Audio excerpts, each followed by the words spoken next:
Paper leakage అయిన neat పరీక్షను కేంద్ర ప్రభుత్వం రద్దు చేయాలని డిమాండ్ చేస్తూ సిద్దిపేట జిల్లా హుస్నాబాద్ అంబేద్కర్ చౌరస్తాలో బీఆర్ఎస్ యువజన విభాగం ఆధ్వర్యంలో నల్ల బ్యాడ్జీలు ధరించి నిరసన తెలిపారు. అంబేద్కర్ విగ్రహానికి వినతి పత్రం సమర్పించారు. నీట్ పరీక్ష పేపర్ లీక్ అవ్వడంతో లక్షలాది మంది విద్యార్థుల భవిష్యత్ ప్రశ్నార్థకంగా మారిందని బీఆర్ఎస్ నాయకుడు ఐలేని మల్లికార్జున్ రెడ్డి అన్నారు. కేంద్ర ప్రభుత్వ నిర్లక్ష్య వైఖరితోనే పేపర్ లీకేజ్ అయిందని ఆరోపించారు.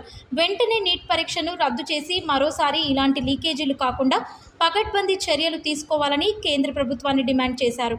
ఈ సందర్భంగా కేంద్ర ప్రభుత్వాన్ని డిమాండ్ చేస్తున్నాం. ఏదైతే రాష్ట్రంలో దేశంలోని దాదాపు 20 లక్షల మంది 25 లక్షల మంది వైద్య విద్య కోసం ప్రవేశాల కోసం జరిగిన పరీక్షల్లో జరిగిన అవకతవకలపై వల్ల అనేక మంది నష్టపోయినారు. కాబట్టి వెంటనే కేంద్ర ప్రభుత్వం జోక్యం చేసుకొని ఏదైతే అవకతవకలు జరిగిన వారు వెంటనే చర్యలు తీసుకొని విద్యార్థులకు న్యాయం చేయాలని చెప్పేసి డిమాండ్ చేస్తున్నాం.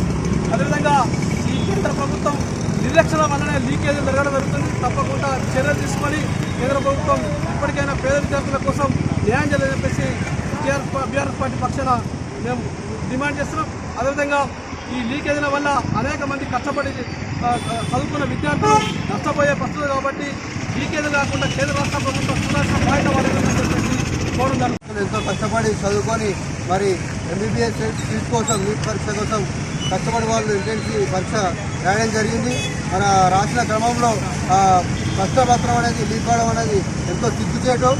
ఎందుకంటే వారు ఎంతో కోరికతోని రాసి మాకు సీట్ వస్తుంది అనుకోవడం ఉండడం జరిగింది. కానీ ఆ లీక్ అవ్వడం వల్ల ప్రతి ఒక్కరి యొక్క మనోభావం దెబ్బతినడం జరిగింది.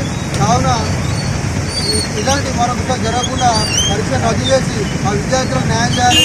అలాగే ఆ పరీక్ష పత్రాలు ఉన్న చోట ఏదైతే ఉందో వాళ్ళ సిసి కెమెరా లేకపోవడం, అలాగే కనీసం సెక్యూరిటీ గార్డు కూడా లేకపోవడం అనేది చాలా ఘోరమైన పరిస్థితి.